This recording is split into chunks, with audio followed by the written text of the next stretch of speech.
Pensar e crer. Um pensamento sobre a confissão. Confessai-vos bem. O principal motivo da perdição. Então, no vídeo de hoje, começaremos a série de vídeos no qual falaremos sobre a confissão.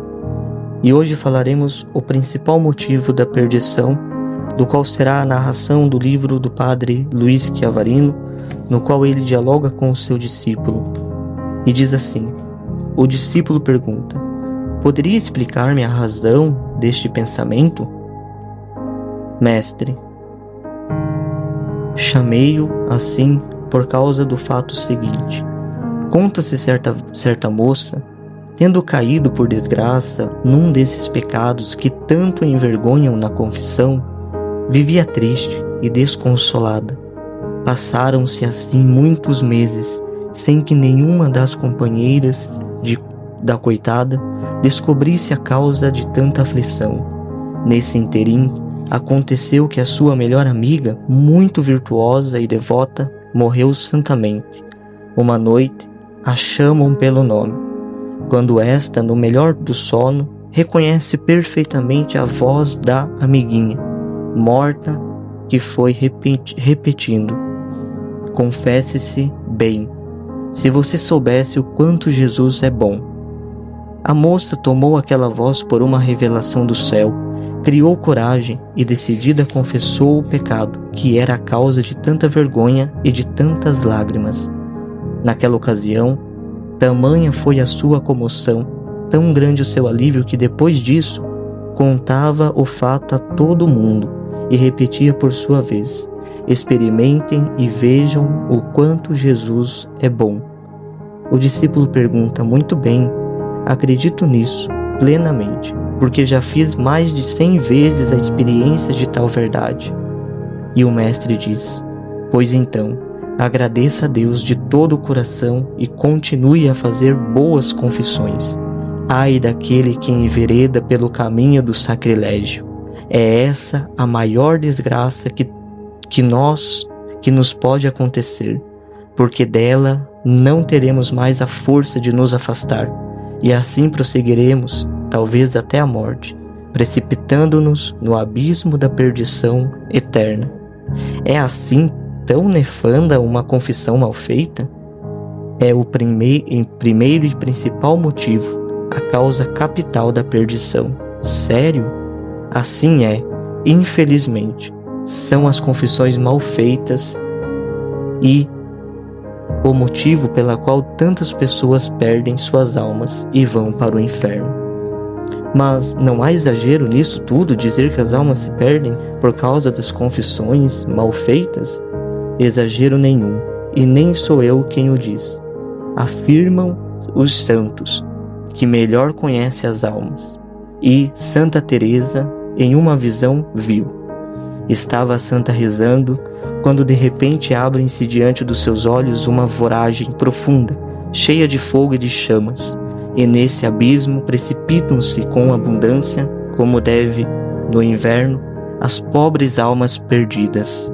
Assustada, a santa levanta os olhos ao céu e exclama: meu Deus, o que é que estou vendo? Quem são elas? Quem são todas essas almas que se perdem? Com certeza devem ser almas dos pobres infiéis. Não, Teresa, não, responde o Senhor. As almas que nesse momento vês precipitarem-se no inferno com o meu consentimento são todas elas almas de cristãos como tu. Mas então devem ser almas de pessoas que não acreditavam, que não praticavam religião, que não frequentavam os sacramentos. Não, Teresa, não. Fica sabendo que essas almas pertencem todas a cristãos batizados como tu, e que como tu eram crentes e praticantes. Mas se assim é, naturalmente esse agente nunca se confessou, nem mesmo na hora da morte. No entanto, são almas que se confessavam e confessaram-se também antes de morrer, diz Jesus.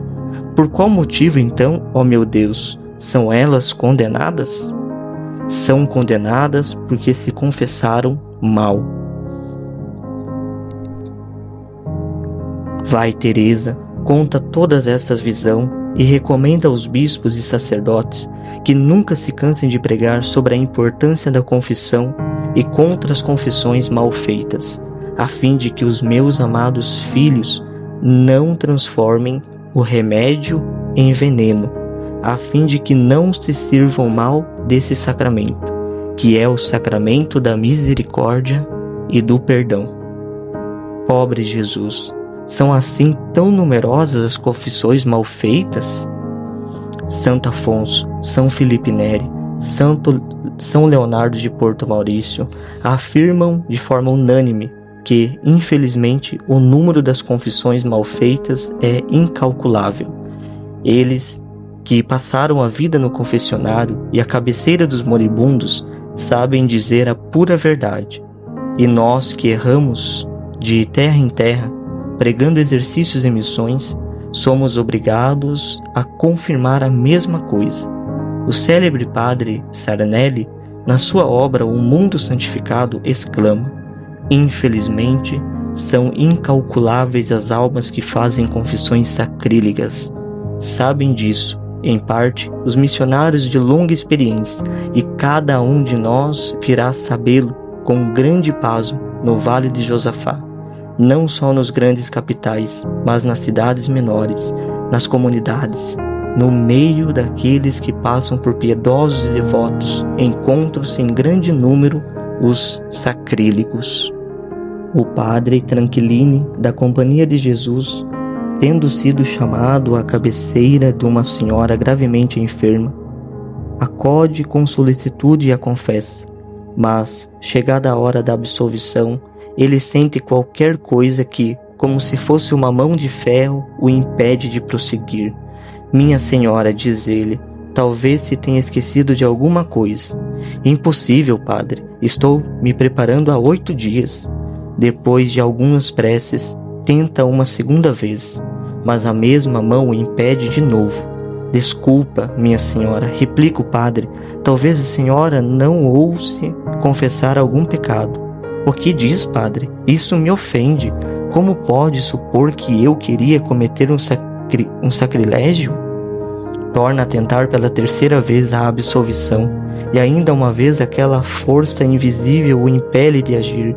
Não podendo compreender qual o mistério que se escondia num fato tão extraordinário, cai de joelhos e, chorando, suplica àquela senhora que não se traia, que não seja a causa da própria perdição. Padre, exclama ela, então, padre, há 15 anos eu me confesso mal. Veja, portanto, como é grande a quantidade de pessoas que se confessam mal. E o discípulo poderia dizer: chega, padre, isto me faz estremecer. Antes tremer aqui do que queimar no inferno. E falando disso, lembro-me de um outro exemplo. São João Bosco, numa obra sobre a confissão, diz textualmente: eu vos afirmo que enquanto escrevo, minha mão treme, porque eu penso no número de cristãos que vão para a perdição eterna, somente por terem escondido ou por não terem exposto sinceramente os seus pecados na confissão. O Senhor disse também: por não terem exposto sinceramente os seus pecados? Certamente.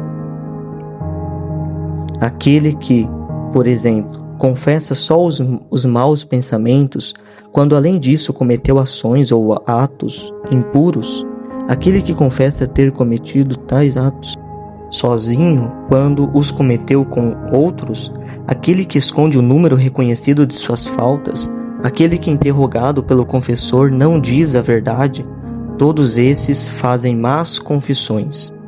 O que é que pensam os que assim procedem? Pensam que no futuro poderão remediar, isto é, confessam-se para viver, como diz São Felipe Neri, quando toda e qualquer confissão devia ser feita como se fosse a última, como se nos preparássemos para a morte. Um dia, uma mulher do povo confessou-se com um célebre missionário. De volta do confessionário, ela passou casualmente por cima de uma laje que cobria uma sepultura. A laje gasta pelo tempo cedeu e a mulher caiu lá embaixo, no meio dos ossos e dos esqueletos. Imagine o susto de tantas as pessoas que acudiram, mas isso não foi nada, comparado ao terror e aos berros da coitada. Logo depois que com muito esforço e trabalho conseguiram tirar a mulher dali, ela que escapou ilesa, voou para o confessionário e disse: Padre, Padre, até hoje eu só me tinha confessado para viver, mas agora que eu vi a morte diante de mim, quero confessar-me como se fosse morrer. E tornou a fazer, tremendo, aquela confissão que momentos antes tinha feito mal. Oh, pensamento da morte é terrível. É terrível sim, mas muitíssimo salutar, e é pior isso que cada vez que nos confessássemos, deveríamos tê-lo na mente. Dentre os inúmeros fatos maravilhosos que se contam na história de Dom Bosco, destaca-se este. No Oratório Salesiano de Turim, faziam-se os santos exercícios espirituais, e todos os presentes, alunos e internos, com a máxima seriedade, muito piedosos, rezavam com fervor e colhiam os frutos de suas preces, para o bem de suas almas. Enquanto esses cumpriam o seu piedoso dever, um jovem, refratário, a toda e qualquer súplica e aos mais efetuosos cuidados de Dom Bosco e dos demais superiores, teimou em não se querer confessar nem mesmo naquela circunstância. Os bons padres tinham feito todo o possível para convencê-lo, mas inutilmente. Ele repetia sempre, em qualquer outra ocasião: sim, mas agora não. Vou pensar nisso depois. Agora não sei tomar uma resolução. Com essa desculpa, chegou ao último dia das cerimônias. Dom Bosco então recorreu a uma estratégia. Escreveu numa folha de papel estas palavras: e se você morresse durante a noite? E escondeu-a entre o lençol e o travesseiro do rapaz. Caiu a noite. Todos se vão deitar, e o nosso jovem, despreocupado, também se desce. Mas eis que quando vai entrar na cama, encontra a tal folha. Um ó de espanto que ele não pôde conter. Lhe sai dos lábios. Pega no papel, olha e vira-o e revira-o, e por fim descobrindo-se que há nele qualquer coisa escrita, arregala os olhos e lê: e se você morresse durante a noite? Assinado por Dom Bosco. Dom Bosco? Exclama ele. Mas Dom Bosco é um santo.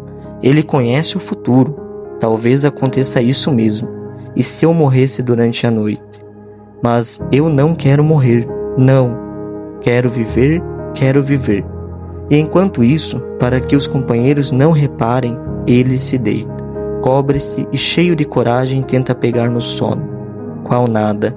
Adormecer naquele estado? Não. Com aquelas palavras que atormentavam como se fossem espinhos agudos, é impossível. Ele vira e revira na cama, fecha os olhos com força, mas tudo inútil. Ouvem sem cessar, cada vez mais vivo, cada vez mais forte, o som daquelas palavras. Ele imagina como se visse o inferno aberto e Jesus que o condena, e diz: pobre de mim, e se eu morresse mesmo? Um arrepio gelado corre-lhe pela espinha, ele sua frio. Ah não, exclama, eu não quero ir para o inferno, eu quero me confessar.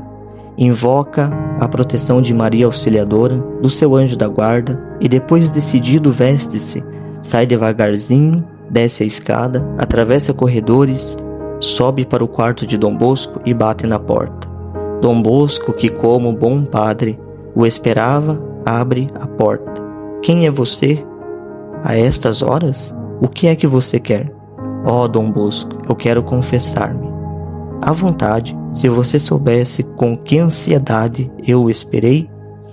Introduzindo na antecâmara, o rapaz cai de joelhos e, depois de feito a confissão com o perdão de Jesus, volta feliz e tranquilo para a cama. e já não tem medo. O pensamento da morte já não o assusta, e ele diz: como estou contente. Mesmo que eu tenha que morrer, que importa, se eu recuperei a graça, se eu tornei a ser amigo de Jesus. Adormece serenamente e sonha. Vê o céu aberto, os anjos jubilosos que voam, levíssimos, entoando os cânticos mais lindos, os mais belos hinos. Poderíamos dizer: que rapaz de sorte! De sorte são todos aqueles que acreditam no grande bem da confissão e se servem dela, impedindo assim a própria perdição, enquanto que é bem diferente o caso do infeliz que lhe vou falar. São Leonardo de Porto Maurício acode à cabeceira de uma moribunda, acompanhado por um frade leigo. Depois de confessada a doente, o padre sai sossegado e, reunindo-se ao companheiro que o esperava no quarto vizinho, apronta-se para sair, quando este, muito triste e assustado, lhe diz: Padre Leonardo, o que significa aquilo que eu vi? O que é que você viu? Eu vi uma mão horrendamente negra que vagava pela antecâmara, e assim que o senhor saiu, ela entrou rapidamente como um raio no quarto da doente. Diante de tal história, São Leonardo volta para trás, torna a entrar no quarto e, que cena horrível! Aquela mão negra estrangulava aquela desgraçada, que com olhos fora das órbitas e a língua caída morria gritando: malditos sejam os sacrilégios! Malditos sejam os sacrilégios! Padre, então é mesmo verdade que as confissões mal feitas são causa principal da perdição? Por conseguinte, a guerra, a mentira e sinceridade absoluta na confissão. Eis, querido irmão, querida irmã, quantas almas se perdem por este motivo, por se confessar-se mal. Eis que depois dessas pequenas histórias nós possamos fazer um bom exame de consciência e olhar para dentro da nossa vida e ver quantas vezes nós já nos confessamos mal. E, se for o caso, procurar um bom sacerdote para se confessar, para dizer a ele verdadeiramente os pecados com um coração contrito e arrependido. Deus te abençoe e te fortaleça nessa estrada para uma boa confissão. Se você gostou desse vídeo, peço que se inscreva no canal, ative o sininho para receber os próximos vídeos, pois no próximo nós falaremos, dando sequência, nos diálogos do Padre Chiavarino, ele vai falar do porquê, o funestíssimo porquê. Sem dúvida, será de grande proveito para a nossa alma e para o crescimento de cada um de nós.